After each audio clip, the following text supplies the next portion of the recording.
may continue. Sure, when we left off, we were talking about spy-bot search and destroy. Do you remember that? That's correct. And we were talking about whether or not you knew or when the program was run, or did you know if it was run in May of 2008? Let me pull it back up. Randy, could you? Yeah.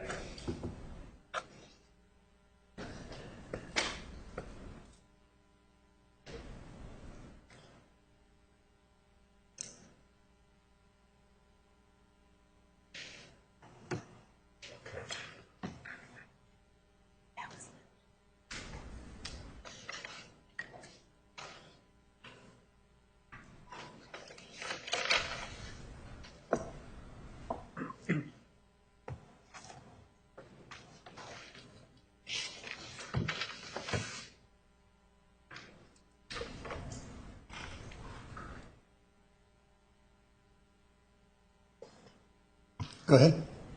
When was it run in May of 2008?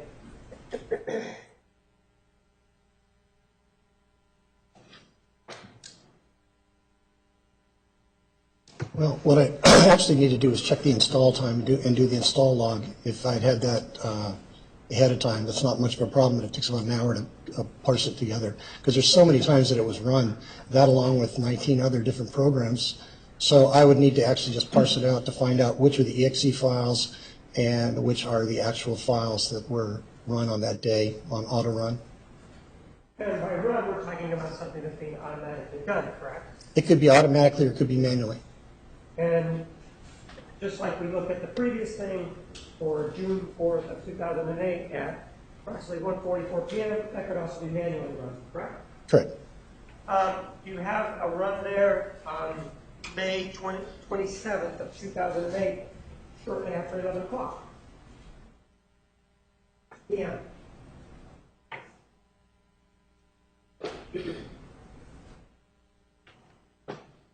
Well, again, we need to measure the access time.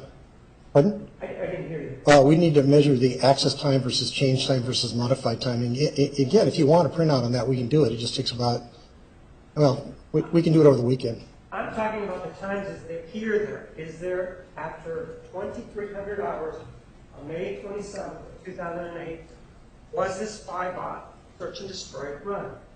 Are you talking about the exe file? Are you talking about a file path? What are you talking about? You got to be more specific. Anything. Again, like I say, we'd have to actually just parse it out and make sure, because we want to make sure that none of these dates are because of a drive change or anything like that. We would actually need to. Why don't you go to May 27th of 2008 on what you have? Well, on which file? You've got modified, changed, access, and they're going to all. Modified change. Let's pick that one. Well, why would you pick that one? I meant you had indicated that one we could look at. Let's take a look at that one.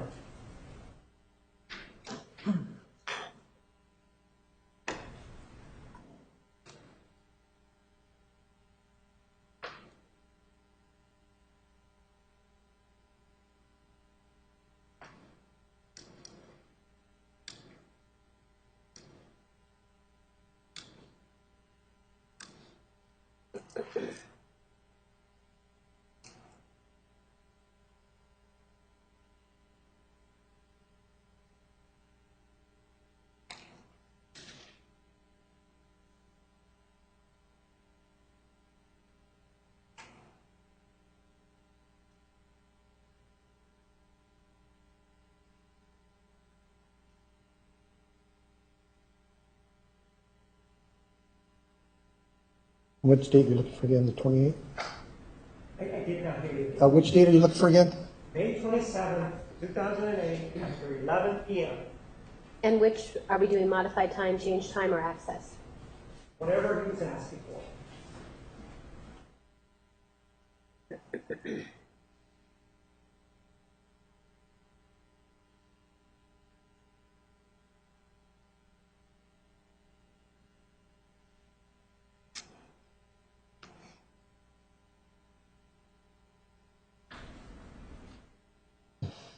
Okay, there's a few different files, but I'm not sure if that's as, again, you have to actually parse it out to figure out if it's the modified, the change or the access time, but there's the date you're looking for, What 6/20. you're saying is that you can't tell me? Is that what you're saying? Right, you know, if you would ask me this ahead of time, it's easy stuff to do. It's just a matter of actually writing, you know, actually doing it. Right now, I'm just looking at a bunch of files without knowing how they were accessed, if they're exe files, if they're, you know, if it went through a cleaning process. You'd have to actually do a little homework. Otherwise, you're just guessing. In other words, what you're telling me is you don't have an answer to my question, right? That's what you're saying. Yeah, right now, I don't, but I can figure it out pretty easily. Sir, in terms of we had a motion that was filed here that indicated that Mr. Alexander began to access some sites that we're going to call portal sites in May 28th of 2008. Objection, Judge. Mischaracterizes the motion. Approach, please.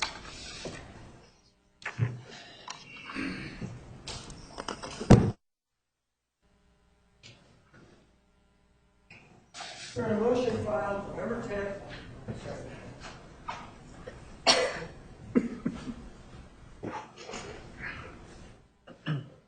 The motion that gave rise to this hearing was filed on November 10th of 2014, sir. Please assume that for the purpose of this question. Okay? And the websites that are mentioned there that are so-called porn websites, and they're all start on the accessing them or going to them all start on May 28th of 2008, correct? I'd have to see. Objection, Judge. He doesn't have a copy of the motion in front of him. Put it this way. When did this computer, this compact laptop computer, the subject of this hearing here, when in your record did it begin to access the so-called porn sites? Let me check here.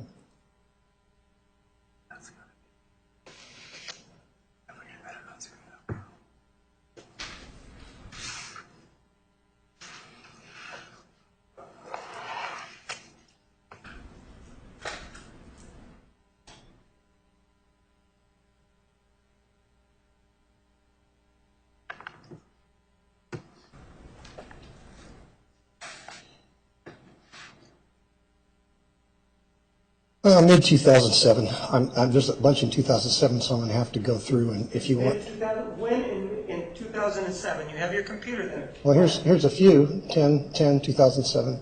10/10/2007. Yeah. Where else? All right. Now you got to remember, there's 20 different 20 different types of erasers on this program, so we're not going to get it all.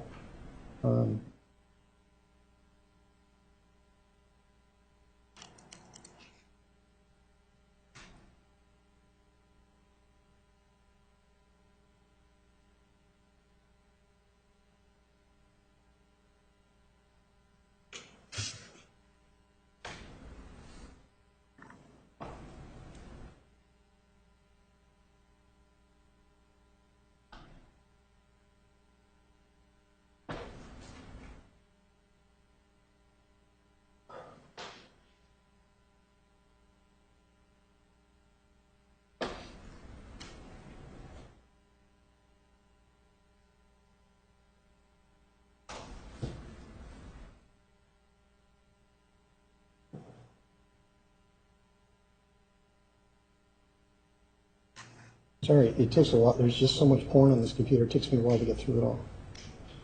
The earliest that you mentioned is 2007, correct? Yes, so far. Let me just go through. Anything before that?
What was the date again?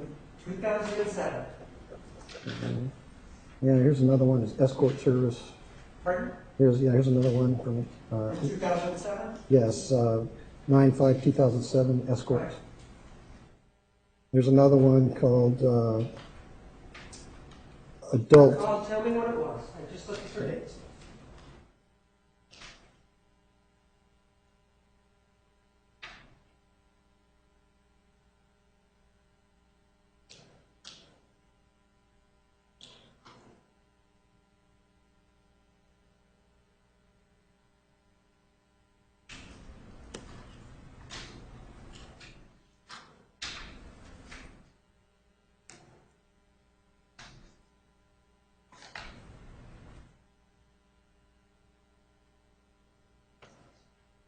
Here's adult porn database at 9/5/2007. 2007, Oh, correct? excuse me, adult film database. The earliest one that you can point me to is 2007, right? That's correct. And in fact, didn't you, before the break, isn't it true that we went to the Spybot search and destroy, and it was installed in 2007, wasn't it? Well, I don't know, because we have to look at it. There's files on there that read much earlier than that, but we'll have With to look. regards to what we looked before lunch, isn't it true that there was an indication that Spybot was either installed or run in 2007? Do you remember that before the break? It was run, I don't know if it was installed. In 2007, right? It was run. Right. So it could mean that it had been installed previous to that, right? Hold on, there's an objection. Objection, Judge. The state's mischaracterizing what the testimony was. The earliest date that we saw before lunch was May 31st of 2005 for Spybot. Right. Right, but that Spybot, that first file in 2005 could have been an EXE file. We don't know if it's an actual, it could have been an install file. We don't know if it's an actual run file without looking at it. Sir, so we did see a 2007 activity involving Spybot search and destroy, correct? Previous to the break, correct? Yes, Sir, one of the other things that you indicated was that on June 19, 2009, that the computer was turned off. I think you indicated that it was a hard power off, or indicating that the electric or the power was just pulled off. So listen, it was a hard shutdown. that was a what? Hard shutdown. And for you, that means that somebody just pulled the plug, right? Wasn't shut down. It didn't go through its shutdown sequence. On that particular date, when you are alleging that you are alleging that some files were erased that day, right? June 19, 2019, right? I'm not alleging. It's right on the files. You can see it. It's not alleging. It's facts. But it's your reading of it, isn't it? It's three other people's readings of it, and I'm asking about you. Are sitting up there, yes or no? yes, There's not three people, right? that's correct. And on this particular day that we're talking about, June 19, 2009, you're saying that somebody attempted or did erase files, right? Basically, what happened is they modified. Yes or no? That's not a yes or no question. You're Judge, not may saying- he answer the question then? No, it's up to Mr. Martinez. Are you saying somebody modified something back on that date? Yes, And you're saying they modified it to remove it, right? I didn't say that. When you say modify it, what do you mean then? Here's what happened. When they powered up the computer without a write blocker, they automatically cleared the cache files. They basically went through, modified by basically clicking on, opening, looking at, it's just stuff you wouldn't forensically do, files. And automatically files are deleted when you shut down the computer, hard shut down or not. There were files lost then. And all of those functions that you describe are functions that are automatically done by the computer, right? No. You guys installed, or somebody installed a program that manually needed to be installed, which was a downloaded program, which was downloaded on the 10th. Somebody had to manually click install to install that. Now, all the Windows updates installed and overwrote over 50 megabytes of space, if not more, because they were compressed files. Then somebody had to install the Apple download because they require somebody has to manually click on it and say yes, install, and it was installed. So what you're saying is that somebody went on there and started pushing buttons, right? Correct. It wasn't a situation like with something like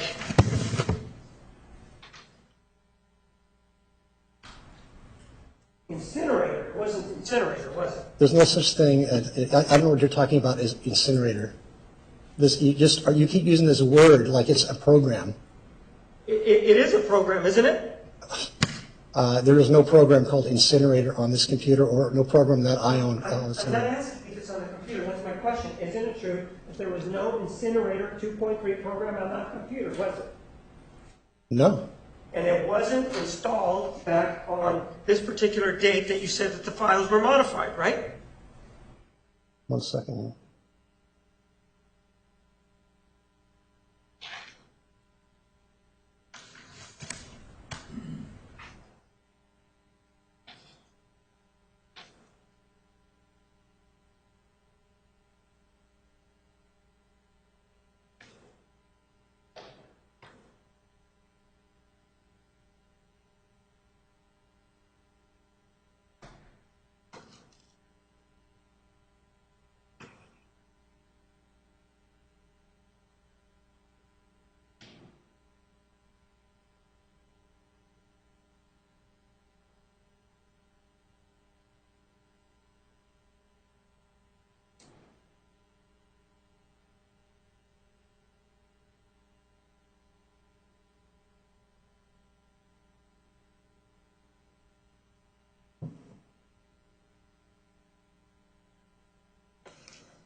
Well, since I don't know what the name of the program is that you're talking about, I can't say these were the programs that are on there. So if whatever you're talking about that is incinerator, I'd like to see the metadata on it. What I'm asking you is, as you take a look at what you have up there, the name incinerator 2.3 is not up, right? No. And you've already told us what incinerator 2.3 is. No. Well, isn't incinerator a program that deletes information? Isn't that what you told us when we first started talking about this? I asked you for what specific incinerator was. Now you're saying incinerator 2.3. Before you were just saying it's a program that deletes stuff. I just did. Did you not start talking about incinerator when I started questioning you? You started talking about it. I redirected trying to find out what program you were talking about. And do you remember that when we started talking about it, you provided the definition for me by telling me, yes, I'm familiar with incinerator. It is something that cleans files. Do you remember telling me that at the beginning? Objection, Judge. He's mischaracterizing what Mr. Neumeister said. He never talked about a specific program named incinerator. He was talking about incinerator programs or programs that scrub or privacy programs. All right, overruled. You may answer the question. Now, what you're trying to do is twist stuff around. What it is Objection beyond the scope. What it is, that wasn't my question. All right, sustain the question. And what you're saying that happened on June 19th of 2009 is that somebody pushed some buttons on the keyboard and then files were modified, right? That's correct. I'm not going to do this. I may have. Redirect. Thank you.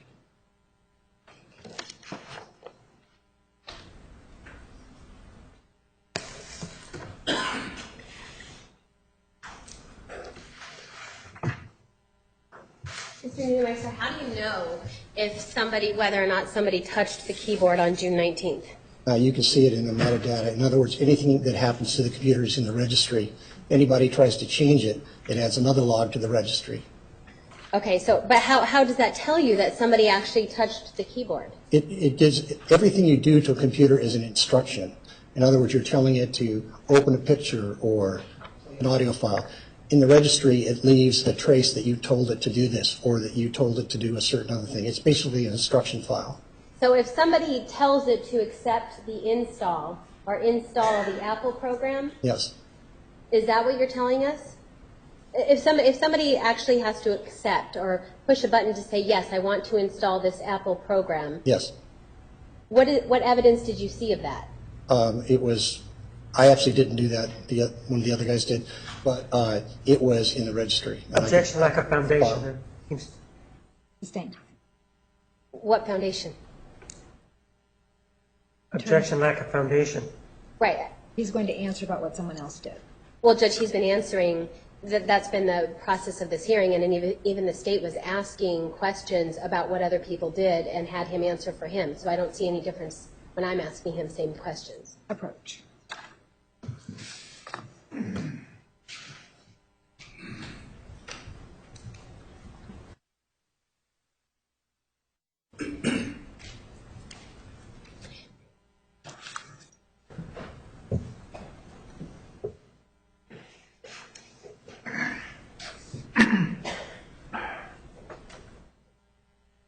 Mr. Newmeister, are you aware of whether or not there's an Apple program that was installed on this hard drive?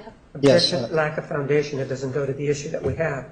it's right up on the board. It's on the computer. I just pulled Sir, the files. wait, just a moment. There's an objection. Objection, lack of foundation. That's not the issue. The issue is whether or not he did the work. I did. All right. I asked him whether or not he's aware whether or not there's an Apple program. Overruled. The objection's overruled. You may answer. On this particular thing, again, we do a lot of computers. I did the work on this. You can see the QuickTime files and the installation under access time, 619, 1558 QuickTime, right there. Is QuickTime, to your knowledge, is that something to do with Apple? Objection, lack of foundation. The date that he did the work for involving this Apple issue. That's not needed, Judge. Overruled. So is QuickTime something that is related to Apple that you know of? Yes, and it must be manually installed. Okay, and when you say manually installed, what does that mean? Because of Apple's licensing, it won't install itself. You have to basically say, yes, I accept the agreement and I will install this. Okay. So if you look at the files here, and I did do these, you can see what programs on 619 were installed and what programs were modified. And I can pull up a list of all 2,300 files. But you can see Southwest Airlines tried to ping the internet. In other words, it tried to look for a deal saver.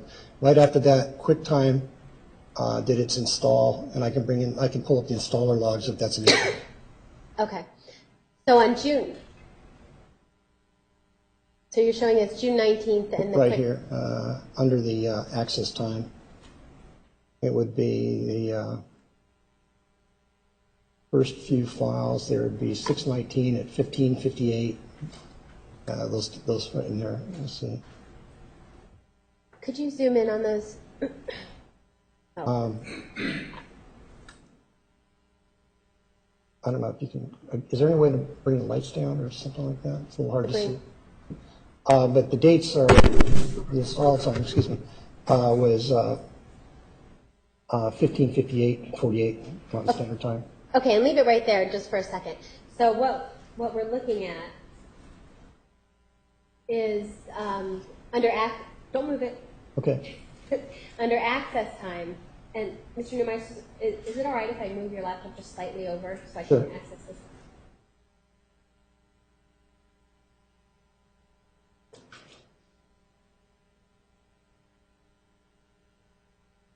Okay. All right, will you zoom in again for us for June 19th? Okay, so what we're looking at here on June 19th, this whole row of Yes. June 19th, these are all files that on June 19th were what? Well, those particular, not the first file, but the QuickTime and the first three were installs, and the rest are just files that were either modified, accessed. There's all different kinds of things. We'd have to pick each specific file to see what's done to each one. Okay. But they were all modified. Okay, all mine. So what I'm looking at is down this row of June 19th, I see the time of 15:58:48. Yes. And I'm looking just at the first page, you can see that this was all done at the same time. Yeah, the iTunes. It's basically an installer program. See where it says iTunes, iPod. It's all installing at the same time. Okay. Overwriting data that was on the drive that is now gone. Okay.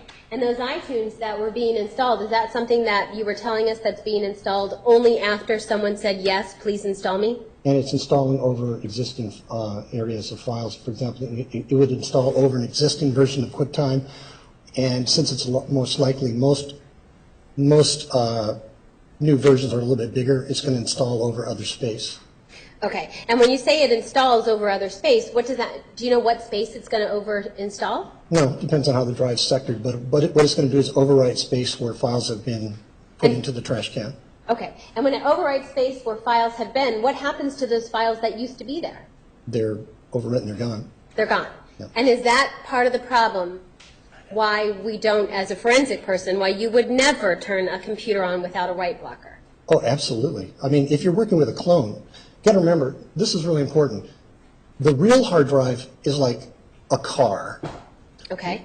And when you say the real hard drive, do you mean Okay. the hard drive that was actually in Mr. Alexander's computer? That's correct. Let's look at that as a car. Then making a clone is taking a picture of that car. Okay. So that is not the car. It's just a picture. Okay. Then what the prosecution is asking for is a picture of the picture that I took of the car. When you delivered the clones, the two clones that Exhibit 7 and 8 today, you delivered those on November 26th to the state, or the state picked them up. Those, what you're telling us is that those were a picture of your picture. Right, but what that is that's a working drive. See, once you've got a clone, you want to work on it. So what we did is, I think what Mr. Martinez is referring to by removing files, you got to remember what he didn't ask was how big was the size of the file that they gave us on, now, because we have their file now, the Mesa PD's file, and it's Okay, relatively the same size. Okay, let's take that one at a time. Okay. Okay. So, so first of all, let me go back to the QuickTime, the iTunes, and all that kind of stuff. Okay. The computer, what you're showing us on the screen, and the modifications that occurred on June 19th of 2009, you know that these programs were installed on that day based on what's on there? Yes. Okay. And you also know that in order for those programs to be installed, someone would have to manually say, yes, install them. Well, there's different programs that were installed. There were a lot of Windows updates installed that also overwrote. But for the QuickTime ones, yes, somebody would have to manually click on it and agree to install them. Okay. With regard to the other programs that were automatically installed, you said automatic, so that means that the computer's just going to do it? Windows Update, there's a number of different configurations, but this one was configured to auto-update. So in other words, when a file is downloaded, you have the choice, if you have Windows, to download updates, to not download updates, or to have it auto. Now, auto is the default. It's an auto update. Okay. And so when we look at what happened on June 10th of 2008, the fact that the computer was turned on, or woken up out of sleep mode on Yes. June 10th. On June 10th, what happened when that computer was turned on? It downloaded 50 megabytes of Windows updates, and it also downloaded the QuickTime and iTunes installer. Okay. And when you say download, then, is that different from installing? Yes. In other words, those files are coming down from the internet and being put on the computer. In order to put them on the computer, if you're downloading 50 megabytes of stuff, it has to be put somewhere. And where it puts is, it overwrites data that was put in the trash can, for example. Okay. So it's overwriting. So is it similar to when we, everyone can relate to this, when we see our computer screen and it tells us you have to restart your computer or shut down your computer to get the updates? Talking about then. Yeah, basically, certain updates require restart, certain don't. Okay. But sometimes, some of the smaller ones, like on Windows, some of the Defender programs don't require, what are called definition files, don't require a restart. But big file programs like this, or bigger updates, do require a restart because it has to get into what's called the registry. Okay. So they're downloaded from the internet on June 10th. Correct. 2008. And then on June 19th, 2009, when the prosecutor and the other defense attorneys were present and they turned it on, then all those downloads, some automatically installed. Is that what you mean? Objection assumes facts not in evidence. It was defense counsel who turned it on. I said, that's not what I said. They were all present, Judge. The prosecutor, Detective Flores, and two defense attorneys and an investigator were all present when that computer was turned on. Overruled. So when that computer was turned on, when all those people were present on June 19th of 2009, is that when the installation starts? Yes, and it completed. It basically installed all the files. But again, it had to be manually okayed to install the QuickTime, to install the Apple products. So that was not only not using a write blocker, but it was purposely overwriting by clicking on and installing. You're purposely overwriting other files. Because it's purposely pushing a button that's changing something on the computer? Yes, because you're agreeing to Apple's update policy that says, yes, I know this could damage my computer, or whatever it says. Please read this before you hit the update button. Okay. All right. Let's talk about the difference between a clone and an image, Okay. and what it is that you delivered or that you prepared for the state. Okay, we use, if you're doing something really simple, you can use an encase image. The problem with encase is, encase does a number of different things. One of the things it does is it compresses the files. Okay, what does that mean? It means it takes and shrinks them down into a smaller byte of data, so you're not really dealing with the original data at that point. Okay, and encase, by the way, is that something that Mesa PD uses? I'm not sure if they use encase. I mean, the most simple ones are encase and FTK. I mean, those are the basic things you start with. You start with encase, FTK, maybe autopsy. Those are basically, they show you the car, but they don't show you under the hood unless you really know what you're doing with them. Most of the time, when you're working with these programs, it takes a long time because you really have to parse out a lot of data. It's not something you can sit here and go, oh, I'm going to do this in 5 minutes. To do it correctly, it can take days to parse out every piece of evidence on that. And days because you're doing something, or is days because the computer is working on it? Well, you got to remember, Windows XP, for example, people say, oh, you got in there and modified the files. Well, what people don't understand is, for example, just the operating system, just Windows XP has 38.5 million lines of code. That's just the operating system. So somebody would have to get in there and change 38.5 million lines of code. On top of that, there were 197 programs installed on that computer. So you're talking about hundreds of millions of lines of code that if somebody went in there and made the slightest change, it would change the security or hash values, and it'd be very easy to spot. So if somebody, that's how I was able to find the 2,300 files that were modified. The hash values were changed. Okay, stop there. Tell us what a hash value is. Hash value, there's different types. You've got MD5, SHA-1, and SHA-2. They're encryption security codes that are put on different files so that you can tell if a file's been modified or not. You can basically, if I was to have a 160-bit SHA-2 file, which is, I know this is technical, but 160-bit SHA-2 file, if I changed one letter on just one alphabetical letter on a document that's 100 pages long, it would still change. It would change the entire hash value because you modified it. Okay, so the hash value would change.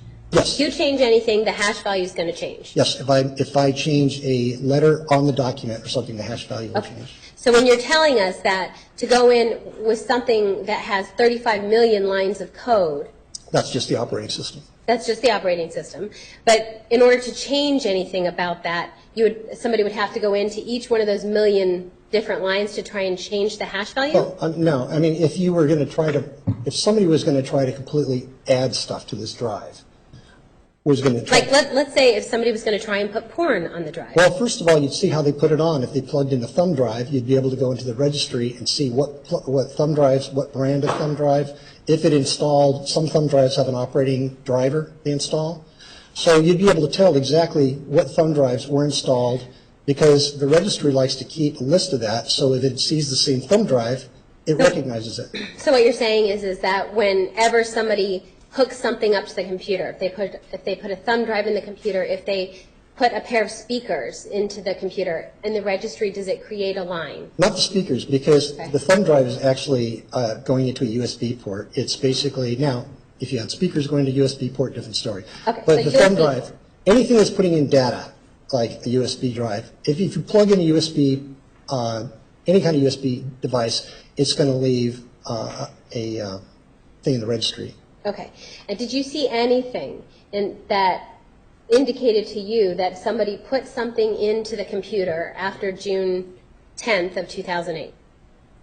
No, it's clean. Nobody's touched it from the 10th to 6/19. It was clean, not a single trace of turning it on or dealing with it. And on June 19th of 2009, was there anything that indicated that somebody put something into the computer? No, not as far as thumb drive. Basically what you had is files that were modified because they were installed, and files that were gone through by looking for pictures or looking for. Objection, speculation, what Mr. Parzak or Ms. Schaefer may have been looking at. Can you tell? Overruled. Go ahead, finish your answer. Sure, you can just go through any of these files. There's over 2,000 files, and it says exactly when they're modified, so there's no speculation. It's right here in black and white. Okay, so you can tell what somebody looked at by just going through all of these different lines. Yeah, absolutely. Okay. All right, so back to the clone. Yes. You were asked about whether or not, let's talk about these 70,000 files that were zeroed out. Yes. And I know the prosecution accused you of doing it yourself, incinerating them with some program. Right. That they later called Incinerator 2.3. That's correct. First of all, did you do anything like that? No. Okay. Second of all, tell me what 70,000 zeroed out files, what does zeroed out mean? Well, we found it first on August 26th of this year. They found out all 70,000 zeroed out files. They're also sorry, Mr. Neumeister. You found what on August 26th? There were 70,000 files that had all the dates zeroed out, and we found those on 5/26 of this year. Of 8/26? Excuse me, let me just check, because I just got that text. It was, I want to make sure here. It was August. Okay. 26th. So on August 26th of 2014, is that when you learned that 70,000 files have been zeroed out? Yes. So clearly you didn't zero out those files yourself sometime between October and November, right? No, in fact, the drive that we now have, that is an actual clone that was given to Lonnie Dworkin by Mesa PD, we just went through that this weekend, and it has all those files on it. The zeroed out files? Every porn file we have found is on the Mesa PD clone Okay. that they provided. Okay, but we're talking about the zeroed out files. That's all on that clone. Okay, so everything's the same on that clone that was done in 2008 and given to Mr. Dworkin? The only thing that I have done, again, mine's a work drive. The drive that I make copies of is my work clone. On a work clone, you use it like taking apart stuff. It's like, it's why they call it autopsy. It's called doing autopsy on the drive. You go through the drive and you look at the viruses. You see what kind of damage the viruses cause. Then what happens is when you remove the viruses, those viruses, all however many thousands there are of files, go to the trash file. I think Mr. Martinez might be thinking the stuff that's in the trash file was actually shredded. It's actually virus files if you look at the files. Would you ever hook up a write blocker to one of your own clones? Not a clone, because it's a work drive. You're working, the only time you use a write blocker is when you're doing the original data, because very often when you're working on the clone, it's given that it's a clone. It's a picture of the drive. It's not the real drive. It's just a copy of the drive. And so you have to work on the drive. You have to be able to access. You have to be able to open files. You have to be able to reverse engineer viruses. You can't do that with a write blocker because it doesn't allow you to write to your clone. So is it, of course, you would change things on your own clone, on your working clone? Oh, of course. First thing you're going to do is explore the viruses. You're going to start with that, and when there's so many viruses, you want to see where they came from. Now, Z-Lob's a porn virus, so you're going to see, okay, how many times was this installed and uninstalled and installed? I mean, Z-Lob was installed and uninstalled many times on that computer. One of the things that you weren't asked about at all was the pornography that you found, or not the pornography, but the links to pornography sites that was found. And it was mentioned briefly, but you were talking about the fact that the Z-Lob virus was installed and uninstalled many times. Yes. The Z-Lob virus comes from what? It's a player, basically. If you go to a porn site and you want to watch a video, you might click on it and it says, okay, to watch this porn, you need to download this special viewer. That is the Z-Lob virus. So you think you're downloading a viewer, which it is a viewer, but it's also a virus, which starts redirecting to a zillion other porn sites. Okay. And on this particular computer, you found, was it 19 different scrubbers, privacy programs, anti-malware, antivirus? Objection beyond the scope of cross. He showed the list during cross. Overruled. Yeah, we're actually up above a little bit more than that. Let me just make sure here.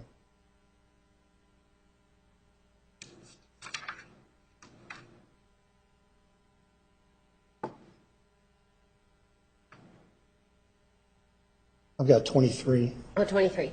23 antivirus and privacy scrubber programs. And are these programs working? So from let's say 2006 to 2008, are these programs working and taking some of the programs off? Well, yeah, of course. But Question beyond the scope. He wasn't asked anything about that. That's all about. yeah, of course. When you've got this much stuff, I've never seen ever this many type of privacy cleaners on one computer.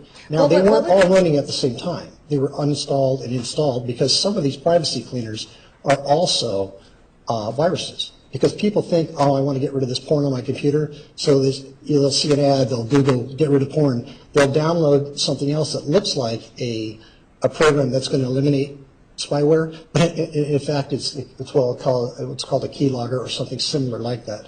So some of these things that he searched for and then downloaded and ran were themselves a virus. You say that this was unusual to have this many on one computer. What do you consider usual? Well, normally you'd have an antivirus. You might have on the newer. Objection relevance is standard. Sustained. What do you have on your computer? Objection relevance. Sustained.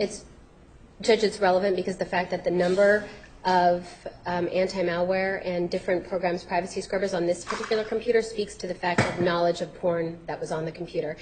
It also explains why there is not as much porn earlier than 2008, because it had been scrubbed. Relevance, we're here to determine whether or not the Mesa Police Department and or the prosecutor had anything to do with an incident back in June of 2009.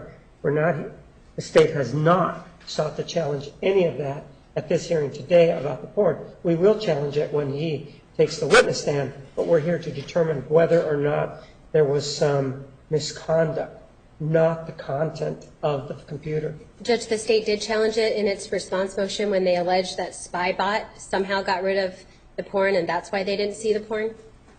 So they did talk about it. All right, I will. So, Mr. Neumeister, how many privacy or antivirus programs do you have on your own computer? Well, Relevance as to his computer. He's applying his standard. Who is he? He is a forensic expert. So a forensic expert, do you have 19? Well, then we would like a hard copy of his computer so that we can really adequately verify it. Approach.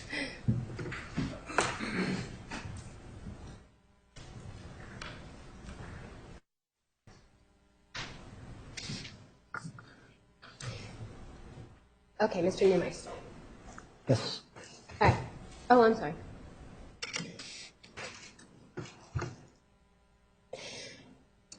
Okay.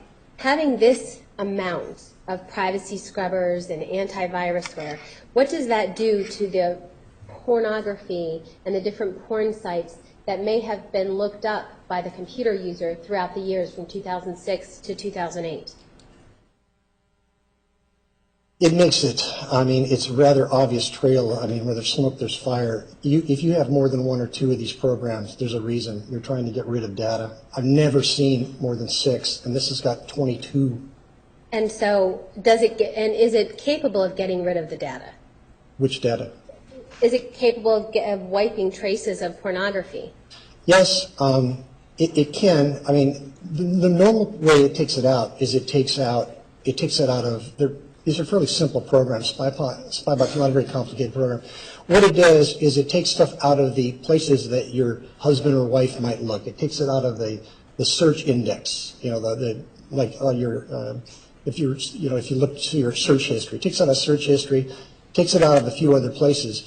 But as you can see by the thousands of files that we pulled up, it doesn't pull it out of the registry, and that's where it's really important to look. If you're not looking through the registry, you're missing the forest for the trees. Okay. You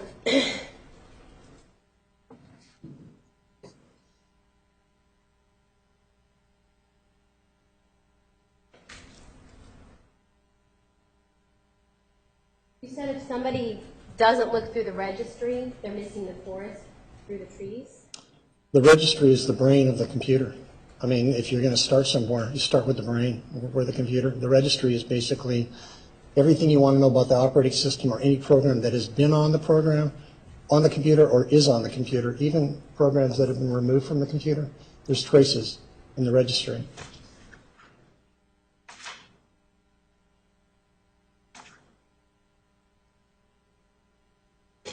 Here's the Elmo one.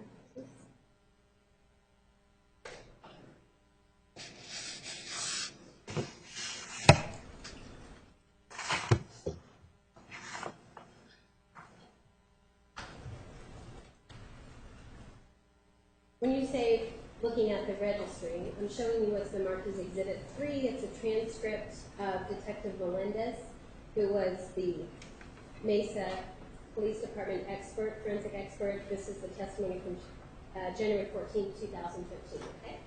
Okay. And this was on, these are questions by Mr. Martinez to Detective Melendez. You see the question where it says, okay, what else did you do? Yes. And he starts talking about, after that, I went through all the internet history, registry of the computer itself. Is that what a computer forensic expert should do? That's one of the things, sure, but I mean, I have a very hard time believing anybody went through that registry. I mean, well, let me ask you this. Okay. If somebody says under oath that they went through all the internet history, registry of the computer itself, and then tells us later on that they didn't find any evidence of pornography on the computer, is that possible? There's no gray area. Either they're stunningly incompetent or they're lying. There's no gray area. So when you talk about the registry, it's that important to look at the registry to find out. It's the brain. You have to go through the registry. It's very important.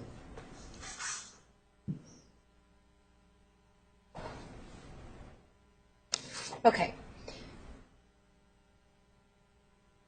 One of the other things, if a forensic expert looked through the registry, would they have found these 23 programs, antivirus, privacy scrubbers, things like that?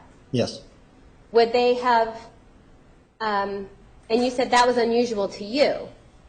In your field of expertise, forensic expertise, is it your opinion that should be unusual to anyone in your field? Absolutely. In fact, it raises a lot of red flags and makes you start looking at certain areas. Why would it raise red flags to you? Because, I mean, it wouldn't be unusual to have something like a malware removal tool or even a privacy eraser. CCleaner would be a typical one that it gets rid of junkware that's on your computer. If after a while your computer starts storing a lot of, I'll call it bloatware, a lot of stuff you don't need, you'd use a program like CCleaner, very popular, it's free, and it erases a lot of, and you can suggest what you want it to erase, but it erases to free up drive space. To have 22 different programs to cover up your tracks and to erase things is, I don't think I've ever heard of anybody's ever heard of anything like that. So as a forensic expert then, does that, if somebody actually looked in the registry like they testified that they did, that would be red flags to start looking further? Oh, absolutely. And did you start looking further? Yes. Looking through the registry, would you find viruses? Well, the way I did it, I mean, yes, there's still, even after you remove the viruses, after you remove them all, if you look through the registry and you just search virus in the registry, you're going to find all the traces because you're removing the malware, but you're still going to leave the traces of the viruses being on there. As I said earlier, just because you remove a program doesn't mean you're not leaving traces of what you've done. You're still leaving fingerprints. So, yes. Okay, so if somebody says that they looked through the registry,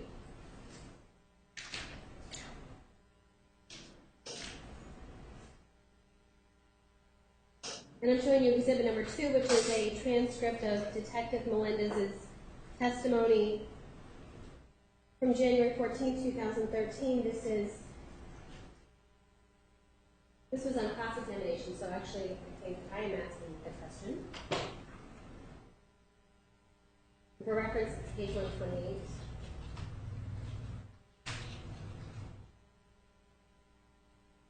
You see the bottom, the last question. But I mean, you didn't investigate it any further as to what that meant. Product, ID, virus, alert. Do you see that question? Yes. And on the top of the next page, Detective Melendez answers me by saying, by looking at the computer and checking for viruses, you see that? Which I did not see you. Do you see that answer? Yeah, I do. And that Detective Melendez testified under oath that he looked through the registry and didn't see the viruses, and says that he checked for viruses and didn't find any. Is that possible? No. Is it something that you can find? You said just by searching? It would be virtually impossible to miss. I mean, I just don't see how you would miss that doing the most cursory examination. And that is despite having these 22 or 23 different privacy scrubbers on there. The viruses were still there when you looked at the drive? Right. Again, what I do is I start by taking apart the viruses on my clone drive, which again is a work drive. It's not. That's what I want to talk to you about next. Okay. You said you started by taking apart the viruses. Right. Okay. So when you make a clone, you're taking a picture of the original, right? Yes, it's not the original. It's just a working snapshot, something you can work with. Okay. And so you were questioned quite a bit about whether or not, when you provided a copy of your clone, a picture of the picture, Right. you were questioned quite a lot about how there was so much stuff changed, things changed on your working copy, right? Do you remember Yes. this? Is that normal? Well, you got to understand. Objection, foundation, normal. Judge, may we approach? Yes.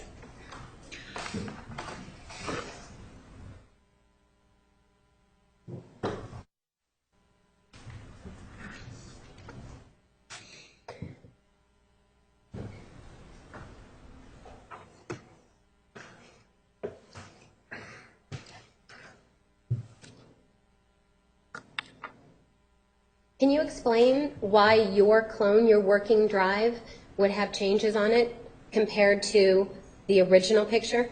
Right, because it is not, it is a working drive. In other words, you're given a clone to work on. In other words, you're given a body to take apart to see how it works. So when you're given it, first thing I do is I start by going through the viruses, because on a porn case, one of the first things you want to do is look what kind of viruses are on there. And I found 44 viruses and around 250 bits of malware and spyware and stuff. So it's a huge amount. And the fact that there were so many programs to take them out and they're still there. So I removed those. And if you were to remove those from the drive that the Mesa Police Department gave to Lonnie, it would be the exact same size. In fact, the drive that Mesa Police Department gave to Lonnie, which we've now inspected, is about 20 gigs. We have about, I think it was 18.7. We had removed all those viruses, which is a lot of them. So we have gone through the drive that Mesa Police provided. All those 70,000 files are gone on that drive. They're all zeroed out. On the drive that Mesa PD provided to Mr. Dworkin? Yes, that we received yesterday. Okay. And those 70,000 files were... Like a foundation, Mr. Dworkin received a file yesterday, is that what he said? No, that's not what he said. No. We received the drive that Mesa Police Department gave to Mr. Dworkin yesterday. And because I normally like to do my own work, I don't usually rely on other people's work, but we wanted to check his drive to see what's on there. And it's identical to what we have, same amount of porn. Just if you typed in just the word porn by itself, just the one word porn, there's, I believe, well, it's well over 25,000 hits. 25,000. If somebody was looking for porn, the first thing you type That in should is, be on the scope of the question. Sustained. If somebody was looking for porn, then what? if somebody, Section speculation, relevance, beyond the scope of cross. Overruled. if you're looking for porn, what is the first two words you look for? Porn and sex. It's just loaded. I mean, that alone. And Mr. Newmeister, you are talking about the drive that Mesa Police Department originally provided to Mr. Dworkin. That's correct. This is not a clone I made. It's the same. I mean, it's the same drive. I just removed the viruses from mine. Okay. So I could see where the viruses, how it affected thing. But we have the clone that Mesa gave Mr. Dworkin, and we found everything the same on that drive than on ours. In fact, as the prosecutor alluded to earlier, why was there only 18 gigs? Well, the same drive that they made, the clone they made, was 20 gigs. Now you take away the viruses, you got your 18.7. So Okay. it's simple. You were questioned a lot about how Mr. Alexander's, the drive that was in his computer had 55.9 gigs on it, but yet the clone you turned over only had 18.3 gigs, and so what did you do with the rest of it? Can you explain to us what does that mean? Well, it's hard when you're not talking to computer folks, because it's very simple. It had about 20 gigs of data on that drive, and the rest is free space. What had 20 gigs of data? The drive that Mr. Dworkin has, for example, the drive that Mesa PD provided Mr. Dworkin. Okay. Okay. It has about 20 gigs of data on it total. Now, out of this 60 gig drive, the other 40 is going to be formatted free space. So yeah, it's going to show up as something, but it's just, there's nothing there. It's just empty space. It's formatted free space. Now, if you do what's called a drive raw clone, you're going to come up with 60 gigs of material. Why is that? Because you're taking every bit of free space. You're taking all the free space, the stuff that's not used, and you're also making a transfer of that. And the reason you want to do that is so that you can look through to see if there's anything in the free space. And is that what you did? Yes. Okay. And But then there was only about 20 gigs of actual data on the computer, so Okay. the rest is just free space. all right. And so when you made a copy of your copy to hand over to the state, did you give them everything that you were working on from your drive? Right, but remember, I had already submitted last Friday a list of the viruses, 3 lists of the viruses I had removed from that drive. So the drive I'm using right now is my work drive, which is the drive where I've gone through and done my autopsy on it.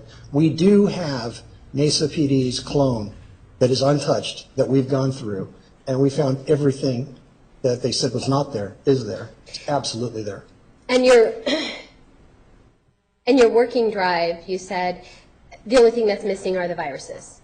That's right. Okay. And there will be changed dates because I've been looking at different files. So anytime you touch a file without a write blocker, you're going to change the date, the modified date, because I'm looking for different files. Now, again, this is not the original piece of evidence. I just have a picture of the piece of evidence. So I'm using my picture of the piece of evidence, the copy, if you will, to tear it apart, do an autopsy on it, and find out what's really going on under the hood.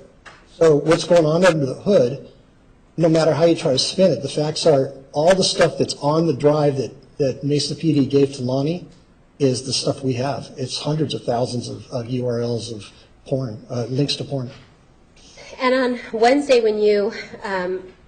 when a detective from the county attorney's office picked up these 2 drives from you, did you inform that detective that, hey, by the way, the viruses are no longer on these drives? Yes, I told Mike that I had removed the viruses. This is my working drive. There's no viruses on this, and I had submitted a list, which I submitted to the court, and I can pull it up if you'd like, but I submitted it to the court on Friday when we were in here last.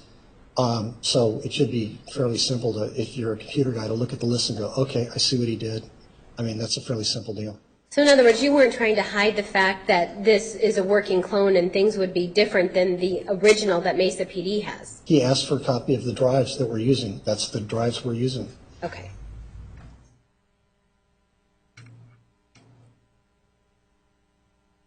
You were asked questions about whether you modified or deleted files from Mr. Alexander's drive, something about 8,958 files between the time of October 20th to November 16th of 2014.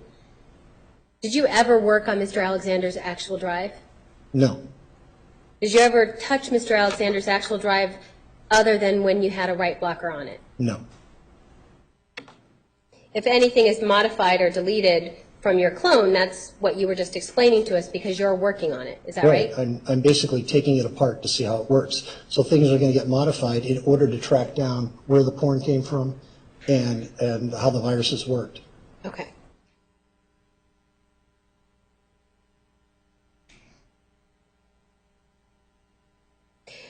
You were showing us some of the information of when the pornography links were first accessed. And I think the earliest date that you showed us today was September of 2007 for the adult film database. If I could get my computer back, I could.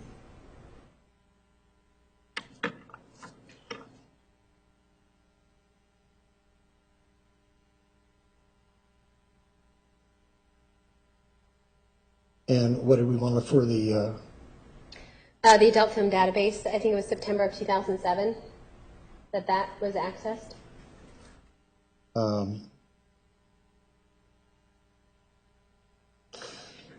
Adult database, the adult film database was accessed on 9/5/2007, and again, that's not from a virus. That's from a search, as all the history DAT files are also not from viruses. Can you tell us why you know that it's not from a virus? Because it's in the history DAT file. What does that mean? In other words, somebody had to manually type in certain parameters to do a search. I'll pull up some files for you. Okay. Are there other files that you found on here? Oh yeah. Pornography links that you found on here that were manually searched for? Now let me pull some up. Objection, relevance beyond the scope. He went through these files on cross as well. He showed some of them on cross as well. Are you going to ask him about the specific files? Just the dates. All right, overruled.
Are we waiting on me?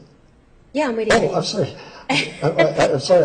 I thought I was overruled or something, and I didn't. What do you exactly? I believe before you showed us dates of June 1st of 2008. Oh, you want the history.dat files? Sure. Okay. Now these are files that I'm sorry I misunderstood. I thought it was overruled. Oh. Sorry about that. Let's go down to 6.1. These YouPorn. Objection beyond the scope of the question. The date was before 2007. He was being asked. Now he's going to 2000. He was asked about the whole entire time. I'm sorry, I can't hear you. Sorry. He was asked about all the different about the different times. No. Approach, please.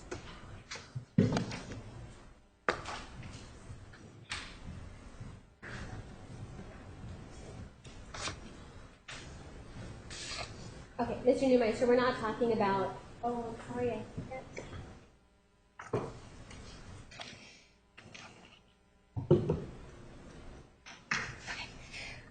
We're not going to read the titles of these different pornography links, Okay. but can you scroll to the date that these were accessed? Yes.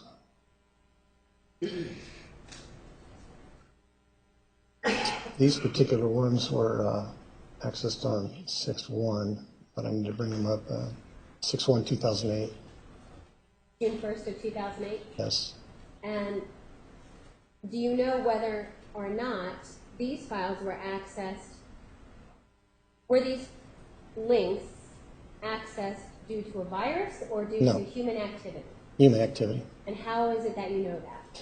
It's in the history dat file. Actually, what happens is when you search a certain term, certain words. Now, if you look here, you'll see on the right side, I don't know if you can really see it. Some of these are going to be when you search one particular term. If you search for shoes, for example, very generic, all kinds of shoes are going to come up. When you look at some of the words that were on here, these words, some of these words like this one right here, I guess we can't say what it is, but it was directly from this site. There's no adware. This is directly a search that resulted from these terms. If you go to this one, which is, I don't know if you can see it, I don't know if you want to see it, but that was a direct search that resulted from the terms that were entered, not from any virus. Okay.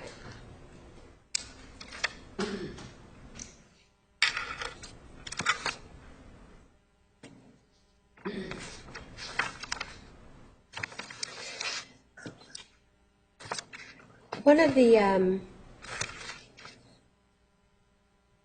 when you were working on your working clone, did you use Encase?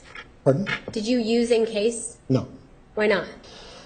You know, what I look at in case is this. Law enforcement uses it because what they do is they get sold a package. You get a 5-day course. You know, those of us who have been working with computers for 30 years don't do that. You know, you get a little course, you get a little certificate that says I'm an Encase expert, and they teach you how to push the button. That's the problem.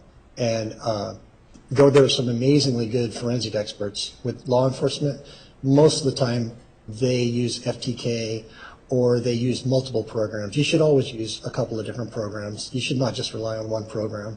There's so many. It's just not a good idea to use one program. And with Encase, does it give you the ability to search, like you said earlier, the word porn? Oh yes. No, don't get me wrong. It's a good program. It's unfortunately a lot of the guys who are using it aren't. There were officers, and I worked a lot with the police, so there were officers that were brought off the street and said, okay, you're going to be in the forensic department, we're going to teach you some stuff, you're going to go to a school, and now you're a computer expert. So basically, they don't build their own computers, they don't modify the registry, they don't change voltages on RAM, they don't change clock speeds on RAM, they don't overclock. I mean, they basically use a program. And so even in its simplest terms, if you would search the main drive, you would come up with just the word porn, you'd come up with 25,000 hits. So even using Encase, which is what Mesa Police Department used, Yes. if somebody put in the search term porn, would they have come up with these links? Yes. And if somebody used the search term viruses, what would happen? The same thing. They would have come up with the I would viruses? use virus rather than viruses, but virus, yeah. Okay. You said that you work with a lot of police. There's have you been retained by the county attorney's office? Objection beyond the scope. He wasn't asked about his experience or training. It goes to his credibility that was tried to be impeached on cross. Overruled. And specifically as to computers, not other areas. Yes. May answer. Have you worked with the county attorney's office before? Yes. And have you worked with, No. Objection involving computers, like a foundation. Sustained. Raise your question. right, have you worked with law enforcement? Let's make it broad. Have you worked with law enforcement before with regard to computers? Yes. Computer issues? Yes. And is that different kinds of law enforcement? Yes. Different states, different agencies. Military. Military? Yes. Federal? Yes. I got to be really careful. I can say yes. Okay, all right. But in those situations, are you retained by the prosecution? It depends. Very often it's an agency thing. Okay. For example, with Objection, relevance. beyond the scope? He's trying to, Overruled. The answer. For example, with the U.S. Army, Army CID, that's prosecution. Right now, I've got a case with, I've got a couple with a computer case related, or audio computer with Yavapai right now. Most of my stuff with the police departments are I don't deal that much with the prosecutor's office. Most of the time, the homicide detectives just come over and they drop off stuff they would like enhanced that they can't do at their lab. So it's mostly audio and video. okay. But all the audio and video comes from computers. And how do we work on it? The computers we use are custom built. We have to build computers that are a lot faster than what you can get off the shelves. So they're liquid cooled. They're 7 foot by 4 foot. They're not little desktop computers.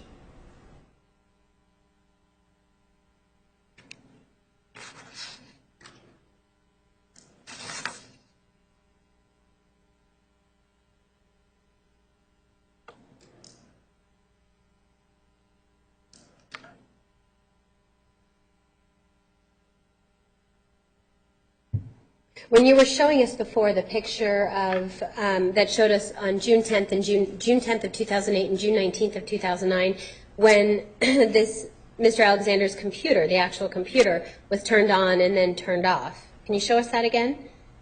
Well, there's actually a lot of files, but I'll pull those up.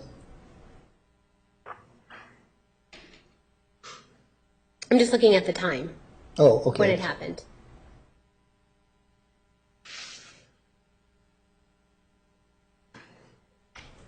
Here you go. Okay. So, and this time is in Mountain Standard Time? Yes. And is it your understanding that in June, Arizona is on Pacific Time?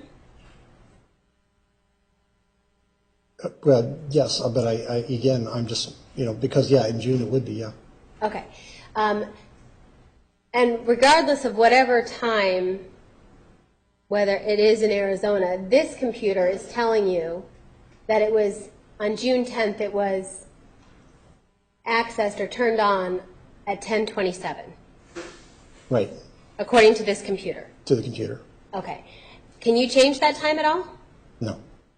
What about changing the time for when the computer was turned off at 11:13? It's all in the registry, and any of the documents that would come down would have hash values on them so that if it would tie it to the computer and to the date. Okay. So you can't fake this time? No. All right, and same with June 19th. We see that it was the time that the computer was turned on, 15:58 Mountain Standard Time, Correct. and turned off, hard shutdown, at 16:10. Correct.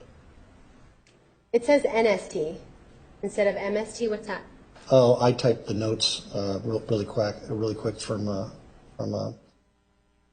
another file. Okay. Just to make it easier, it should be MST. I just typed them quickly. Judge is mumbling, I apologize. Yes. I did not Oh, hear I'm what sorry. you said. These are just quick notes. You can see they're on Notepad. These are just quick notes that I typed down. So if I had a keyboard, it should be MST. Okay. So the same thing goes for June 19 to 2009. Can you change those dates at all? No, because you've got to understand there's what are called DLL files. If you look right here, the NTDLL file, that's the time. NTDLL file? Yeah, that's your stamp right there. And if you just go through your DLL files, you'll find those. You would find these times?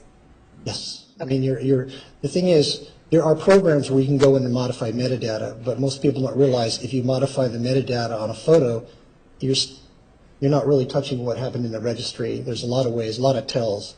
We have cases where people try to, for example, forge a document. And there's a lot of ways to tell using the hash values if it's been modified or not. So it doesn't matter how many times they tried to bounce it around or what, there's usually some tells. Okay.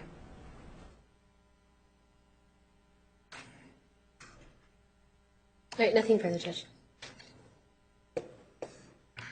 All right, let's take the afternoon recess. Just before we do that, one of the things that I would ask, and doesn't involve questioning or anything, Mr. Neumeister indicated that he does have the image that we've been asking for. And I don't want to talk about clones because that's something different. I want a copy of the exact image that he took on both of those occasions so that we can take a look at it. I do not want him to give us a clone, his working copy with all the modifications in it. I'm asking for the image that he indicated, an exact copy of the image that he indicated he had. Judge, what the state is asking for is a picture of their original. They have it. They already possess it. That's what they have locked up in Mesa PD is the original. They made a copy of it and gave it to Mr. Dworkin years ago. Mr. Neumeister made his own copy and made it a working copy. He turned over what he's working on. So they're asking for something that they already have. Judge, if you remember, the way this started is Mr. Neumeister went twice to the Mesa Police Department and made, according to him, these images. I am asking that he give us an exact copy, not a clone, of these images that he obtained on those 2 occasions. All right, Mr. Neumeister, do you have those to provide? Well, I don't think he understands what he's talking about, to be honest. I don't mean that to be disrespectful. You're not a computer guy. You have the original. Everything that I have came from your drive. All the metadata marks what dates everything happened. It's very simple stuff. What I'd be giving you is a picture of a picture of a picture. We have the original drive that Mesa gave Lonnie.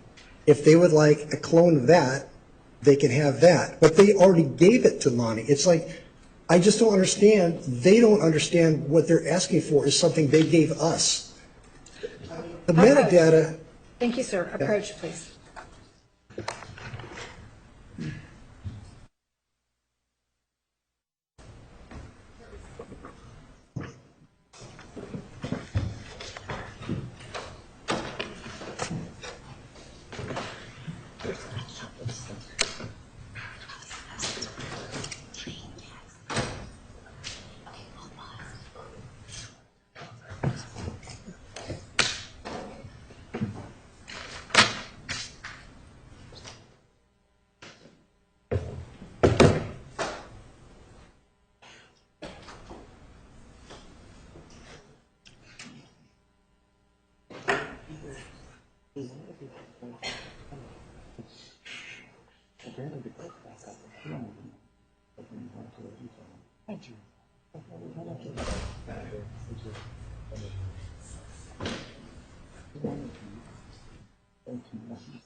The road and the whole done thing kind of motivated.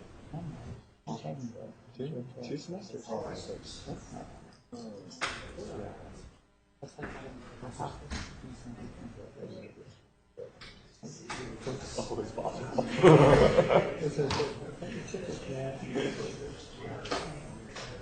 Always possible.